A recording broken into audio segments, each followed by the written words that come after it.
ఇవాళ చట్టాలు కూడా అగ్రకుల నాయకుల చుట్టాలుగా మారినాయి. ఇవాళ బీసీలకు నిన్న గౌరవ హైకోర్టు స్టే చేయడం వల్ల రాష్ట్రంలో ఉన్నటువంటి 60% ఉన్నటువంటి బీసీలకు నిన్న హైకోర్టు గొంతు కోయడమే. ఇవాళ 1992లో ఇచ్చినటువంటి సుప్రీంకోర్టు జడ్జిమెంట్ ఆధారంగా కానీ, గతంలో ఇచ్చినటువంటి సుప్రీంకోర్టు జడ్జిమెంట్ల ఆధారంగా ఈ దేశంలో కానీ ఈ రాష్ట్రంలో అనేక సార్లు మార్పు వచ్చింది. ఇవాళ కొన్ని కేసులల్లో భారత రాజ్యాంగంలో పీఠిక అంతర్భాగమే అని ఇదే సుప్రీంకోర్టు కొన్ని కేసులలో చెప్తుంది. కొన్ని కేసులలో ఇదే పీఠిక రాజ్యాంగంలో అంతర్భాగం అని చెప్పిన కేసులు కూడా ఉన్నాయి. గదే సుప్రీంకోర్టు సాక్కా చూపి ఇలా బీసీలను గొంతుకోసిర్రు. ఇవాళ యావత్ బీసీలు నిన్న మా కోర్టుల న్యాయం జరుగుతుందనే ఉద్దేశంతో అందరూ కూడా అన్ని నామినేషన్లకు సిద్ధమైపోయారు రాష్ట్ర వ్యాప్తంగా. ఇవాళ నిన్న ఏకదమ్మున 42% రిజర్వేషన్లపై స్టే అనేసరికి ప్రతి గ్రామంలో ఉన్నటువంటి వార్డు మెంబర్గా పోటీ చేసేటువంటి ప్రతి బీసీ కూడా ఇవాళ చైతన్యమయ్యారు. ఇవాళ అరే మన ఓటు మనం వేసుకుంటే ఇవాళ ఇంత పరిస్థితి బీసీలకు వచ్చేది కాదు కదా అని ప్రతి ఏరియాలో ఆలోచన చేస్తారు.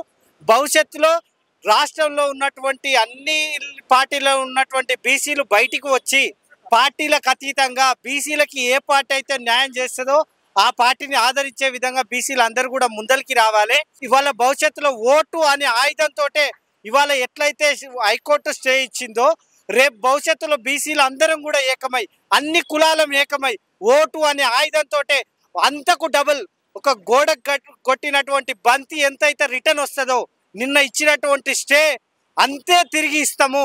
ఎవరైతే మా యొక్క నోటికాడి ముద్దను లాక్కున్నారో వాళ్ళకు తగిన బుద్ధి చెప్తాం. రాబోయేటువంటి రోజులలో వాళ్లకు భవిష్యత్తులో రాజకీయ సన్యాసం తప్పదు.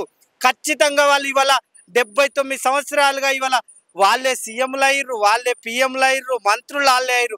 కనీసం సర్పంచులు, ఎంపీటీసీలు, వార్డు మెంబర్లను కూడా ఇవాళ బీసీలు కాకుండా చేసిర్రు. ఇవాళ కనీసం మేము సర్పంచులు, వార్డు మెంబర్లు అయితే కూడా ఓర్చుకోకుండా ఇవాళ కోట్లలో కేసేసిర్రు. ఇవాళ మా బీసీలు అందరూ కూడా చైతన్యం అయ్యారు.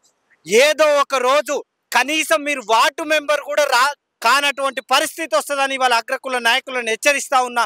ఇవాళ ఎట్లయితే మీరు మా నోటికాడు ముద్ద గుంజుకున్నారో బీసీలు అందరూ కూడా చైతన్యమై మీ రాజకీయ యొక్క కుర్చీలను అందరూ కూడా బీసీలను గుంజుకుంటామని ఈ సందర్భంగా అగ్రకుల నాయకులను హెచ్చరిస్తా ఉన్నాం. అగ్రకుల నాయకులకు మేము అందరం కూడా ఎవరం కూడా వ్యతిరేకం కాదు.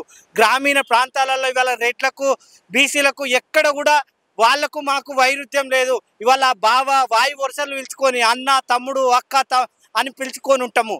కానీ ఇవాళ గోపాల్ రెడ్డి కానీ ఇవాళ బొట్టెంగారి మాధవరెడ్డి గారి కేసు పుణ్యాన ఇవాళ వాళ్లకు మాకు ఒక గీత గీసుకోవాల్సిన పరిస్థితి ఏర్పడ్డది.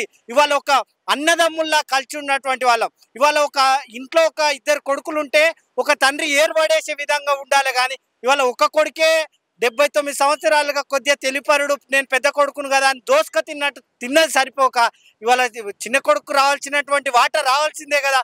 ఇవాళ అట్లా తిన్నాక కూడా ఇంకా మా యొక్క సహనాన్ని పరీక్షిస్తే రాబోయేటువంటి రోజులలో ఓటు అనే ఆయుధాన్ని చేతబట్టి 2028లో సీఎం పీఠాన్నే బీసీలను కైవసం చేసుకుంటామని మీ ద్వారా హెచ్చరిస్తా ఉన్నాం.